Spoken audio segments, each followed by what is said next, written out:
আমার মনে হয় তুমি অনেক নার্ভাস। তুমি যে আমাকে লুকায় লুকায় দেখো, এটা কিন্তু আমি ঠিকই বুঝতে পারি। সরি। সরি কেন? আর আর হবে না।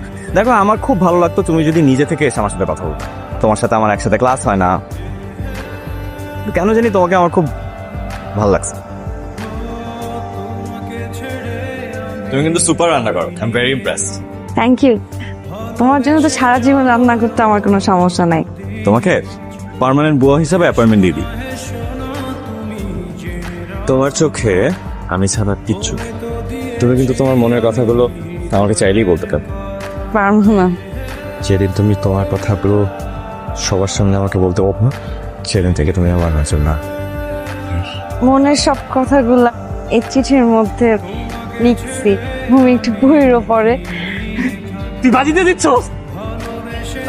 ও মারে, কি প্রেমের চিঠি! এই রাত বাজিতে দিচ্ছে।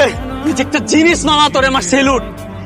কলেজের এই বিশ্রী মেয়েটা এখন তোর প্রেমে হাবুডুবু খাইতেছে। আর তোরেও বলি, তুই কি পাগল? তোর এই চেহারা নিয়ে তুই রাজের সাথে আসছিস প্রেম করতে? আয়নায় তুই নিজের চেহারাটা দেখছো, আর আয়নাও তো তোরে দেখলে লজ্জা পাবে। তোর নাম যেমন খ্যাত, তুই নিজেও একটা খ্যাত। লজ্জা করে না? আবার আসছিস রাজের সাথে প্রেম করতে? হাট! একদম কাঁদবি না, একদম কাঁদবি না। যে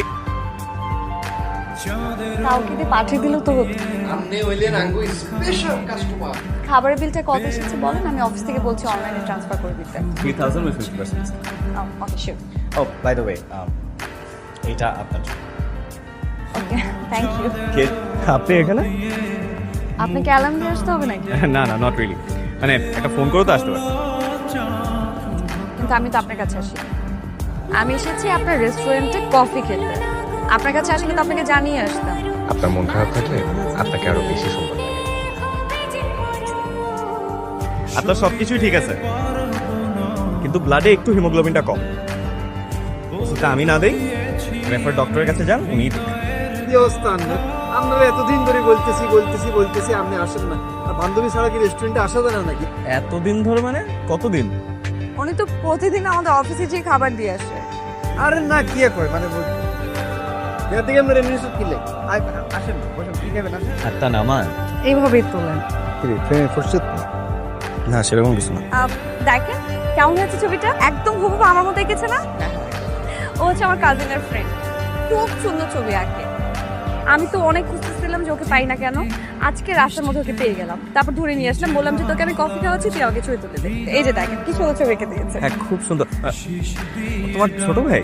হ্যাঁ।